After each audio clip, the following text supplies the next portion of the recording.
Every February, people buy cards, flowers, and chocolates for that special someone. With Valentine's Day around the corner, UT10 fell into research on love. And according to the U.S. Census Bureau, Toledo has the second largest divorced population in the country. So what qualities make a successful and healthy relationship? A good relationship is built on trust and believing in that person to be your number one fan and just everything in life. The main thing would be trust. A lot of people don't trust their significant others.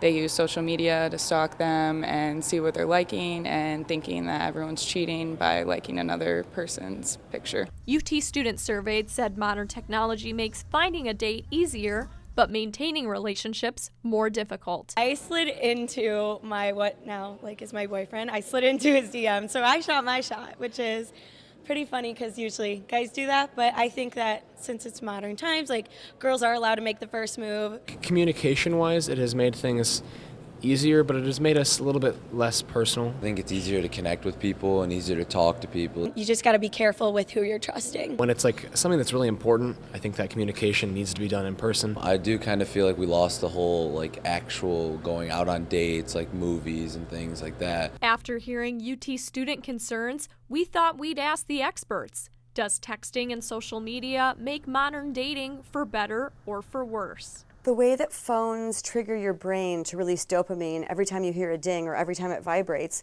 it basically says someone's reaching out to you for communication, probably someone you know or like.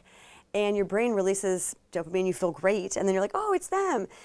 We just become so addicted to that dopamine hit. And so, unlike back in the day when you would be meeting at 6 o'clock at the mall and there was no way to communicate, and so you just went about your day and then you met up. Now all day, what are you doing and what's going on? And it's just really constant. So that, if someone doesn't have their phone with them or can't get to their phone, or they're at work and they're busy, and the other person is the pursuer, the more needy person in a relationship, it gets into really strange behavior, right? We've created this belief that people have to be in constant availability to you because they can be, so they should be. And that makes people really dependent on other people to manage their emotions. The later in life you marry, you're much more likely to stay together. And so focusing on great friendships, getting to know who you are and what you want out of life, and learning to live independently, as soon as you can live your life happily without someone, you're ready to partner. But most people don't ever get to that space because they're just so desperate to couple with somebody. Wiley says young couples should cut down on the technology and enjoy quality time with their Valentine.